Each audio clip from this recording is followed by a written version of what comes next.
तो ये है क्वेश्चन आप लोग के सामने, आप लोग इसको देख लो पहले एक बार। क्वेश्चन है कि let a single observation x, हम लोग जैसे हम लोग क्या करते हैं कि हम लोग सैंपल निकालते हैं, ठीक है। तो ऐसे ही हम लोग सैंपल नहीं ले रहे हैं, सिर्फ एक ऑब्जर्वेशन ले रहे हैं कि सैंपल का साइज जो है हमारा वो 1 है, यानी कि यहाँ पर n इक्वल टू 1 है, ठीक है। और वो जो सैंपल लिया गया है वो लिया गया है बाइनोमियल 1, यानी कि इसको कह सकते हैं बर्नौली आप, ठीक है, सिंपली। और 1, से लिया गया है और दिया गया है कि जो पैरामीटर स्पेस है हमारा पी तो पैरामीटर है पी, और वो बिलोंग कर रहा है 1/4 से 3/4। जनरली ये पी कहाँ से कहाँ तक बिलोंग करता है, जनरली वैसे अगर होता है तो बी बिलोंग्स टू 0 to 1, लेकिन यहाँ पे हमको रिस्ट्रिक्शन दिया हुआ है। यहाँ से कह रहा है कि ये हमको नहीं है हमारे पास, ये हमारे पास अवेलेबल पी क्या है, अवेलेबल पैरामीटर स्पेस ये है, ठीक है। तो कह रहा है कि अब फाइंड करना है, find Emily of P.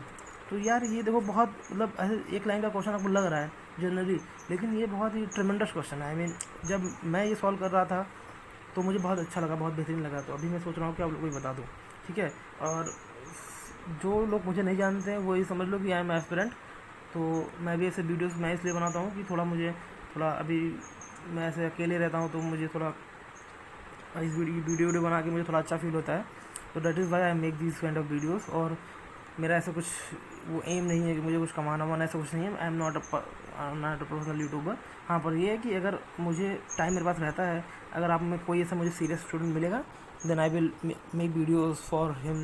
Like वो जो भी बोलेगा कि सर ये नहीं समझ में आ रहा है, सर मतलब भैया जो भी बोल सकते हो, ये नहीं समझ में आ रहा है, तो मैं वीडियोस बनाने की ट्राई करूँगा उस पर। वैसे भी मैं बता दूं कि मैं कोई बहुत बड़ा वो I am not like so called genius, ऐसा कुछ नहीं है मेरे अंदर। मैं ट्राई करूँगा कि अगर मुझे आता है तो मैं बता सकूँ, बस दैट्स इट। ज़्यादा एक्सपेक्टेशन मत रखना, ठीक है। तो आते हैं अपने क्वेश्चन पे, इसके सोल्यूशन पे। तो वी ऑल नो कि बाइनोमियल और कॉमा पी है, ठीक है। अब हमको करना है इसको सॉल्व। तो जब हम लोग लिखेंगे likelihood equation L x comma P, ये हम लोग लिखेंगे तो हमारे लिखने के बाद क्या आएगा, p to the power x 1 minus p की पावर एक्स। इसको सॉल्व करेंगे, सॉल्व क्या है, लॉग ले लेना एक बार, ठीक है। लॉग लेने के बाद डिफ्रेंशिएट करना बेस रिस्पेक्ट टू पी, तो हमारे पास आ गया पी इक्वल टू एक्स। और बहुत लोगों को तो रटा भी होगा ये चीज़, ठीक है ना, कि पी इक्वल टू एक्स बार आता है। तो अभी एक्स बार आ ही नहीं सकता क्योंकि n1 है तो वो एक्स ही आएगा, ठीक है ना। चलो, तो अगर ये इतना नहीं कर पा रहे हो तो अब मैं क्या ही करूँ, इतना आपको करना आना चाहिए, ठीक है। तो हमारा ये आ गया पी इक्वल टू एक्स। अब हमको सबको पता है कि एक्स जो होता है बर्नौली डिस्ट्रीब्यूशन में जो एक्स होता है, आइदर वो 0 होता है या फिर वो एक्स इक्वल टू 1 होता है। और हमको सबको पता है, तो अगर 0 और 1 होता है तो पी की वैल्यू क्या हो गया, तो 0 होगी तो 1 होगी। लेकिन यहाँ पे हमको पहले कह दिया, यही तो यहाँ पे गेम है, पहले कह दिया कि पी ना तो 0 हो सकता है और ना तो 1 हो सकता है, क्योंकि हमारा पैरामीटर स्टेट स्पेस 1/4 से 3/4 है। तो ये तो हमारा क्या हो गया, ये तो हमारा एक्सेप्टेबल नहीं है, एब्जर्ड हो गया, ठीक है, एब्जर्ड हो गया ये। अब क्या करेंगे, व्हाट नेक्स्ट। तो हम लोग पास तो कोई तरीका बचा ही नहीं हमारे पास, लेकिन नहीं, हमारे पास तरीका बचा है। तरीका नहीं है, वो कॉन्सेप्ट ही है। हमारा कॉन्सेप्ट क्या है कि हमारा जो लाइक्लीहुड इक्वेशन होता है, ये जो होता है, यही हमको मैक्सिमाइज़ करना रहता है, ये मैक्सिमाइज़ करना है। और जिस वैल्यू ऑफ पैरामीटर के लिए ये मैक्सिमाइज होगा, यही हमारा एमएलई होता है, सबको पता है, नो नीड टू एक्सप्लेन, ठीक है।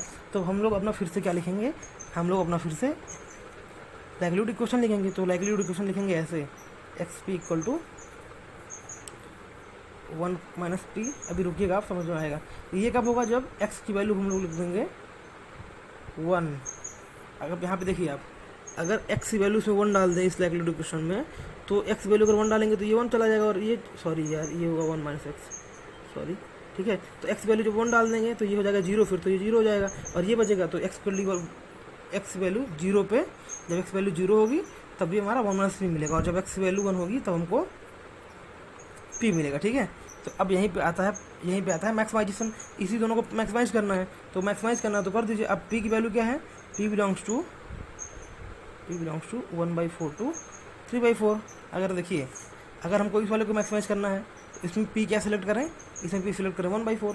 जैसे 1/4 होगा तो ये हो जाएगा, ये बचेगा 3/4, ठीक है। तो यानी कि पी क्या हमारा होगा 1/4 जब हम ऑब्जर्व करेंगे x इक्वल टू 0, और जब हम x इक्वल टू 1 ऑब्जर्व करेंगे तब हमारा मैक्सिमम क्या होगा, 3/4 होगा।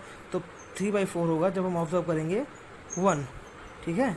तो यही हमारा MLE है, MLE। तो ये डिपेंड करेगा कि हम लोग ऑब्जर्व क्या करें। तो जैसे क्वेश्चन आएगा, क्वेश्चन ऐसे आपको आया और क्वेश्चन बोला कि यही क्वेश्चन सेम आया, ठीक है। उसके बाद फिर बोला find MLE of P when x equal to 0 is observed, ठीक है।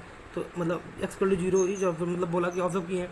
तो जो थोड़ा मतलब ऐसे ही थोड़ा इजीली रफली सॉल्व करेगा तो उसको तो लगेगा कि हम लोग यहाँ मिल गया है, तो हम लोग बोलेंगे p cap equal to 0, MLE of P equal to 0, जो कि वो सही भी है, गलत नहीं है। लेकिन हमको पहले यहाँ से क्या, हमको पहले बोल दिया है कि 1/4 से 3/4 के बीच में होना चाहिए, तो उस हिसाब से हम लोग यहाँ आएंगे। तो जब 0 ऑब्जर्व करेंगे तो 1/4 लिखेंगे, जब 1 ऑब्जर्व करेंगे तो 3/4 लिखेंगे। ये थोड़ा मतलब ये क्या है कि क्वेश्चन ऐसा है कि एक बार आपने समझ लिया तो मतलब अब आपने समझ लिया है तो आप तो डायरेक्टली देख लेंगे, डायरेक्टली क्वेश्चन देख के ही कर देंगे, आपको समझ में आ गया। लेकिन जब तक आप इसको समझेंगे नहीं, तब तक ये कॉन्सेप्ट जब तक नहीं समझेंगे, तब तक आपको ये क्वेश्चन देख के आपको अवेयरनेस नहीं आएगी। और आप इसमें यही ऐसे क्वेश्चन है जिसमें गलतियाँ होने का चांसेस मैक्सिमम होता है, क्योंकि ये सब चीज़ें इतनी ट्रिकली लिख दी जाती हैं क्वेश्चन पेपर में कि बच्चों का ध्यान नहीं जाता है। तो इसीलिए इसी वजह से मैंने इसको थोड़ा सॉल्व किया और बताया आपको। तो हाँ, तो ये हो गया आपका MLE, ठीक है। तो दैट्स इट। तो अभी ये हो गया। अगर मान लीजिए इसी सेम क्वेश्चन में बोलता कि अगर हम लोग पूरा सैंपल लें x1 x2 xn पूरा सैंपल लें और वो बाइनोमियल 1, P से हो, तब क्या होगा, ये आप ट्राई करिएगा। और मतलब तब इसके लिए आप ट्राई करिएगा। और मैं अगर चाह रहे हैं तो इस क्वेश्चन का मैं आंसर बता दे रहा हूँ। आंसर क्या बता दे रहा हूँ, मतलब मैं ऐसे जस्ट ऐसे लिख दे रहा हूँ कि क्या होगा। तो छोड़िए, मैं इसको ही सॉल्व कराऊंगा क्योंकि इसमें थोड़ा बहुत ये अब छोड़ दीजिए, अगर कमेंट करोगे तो सॉल्व कर दूँगा, ठीक है।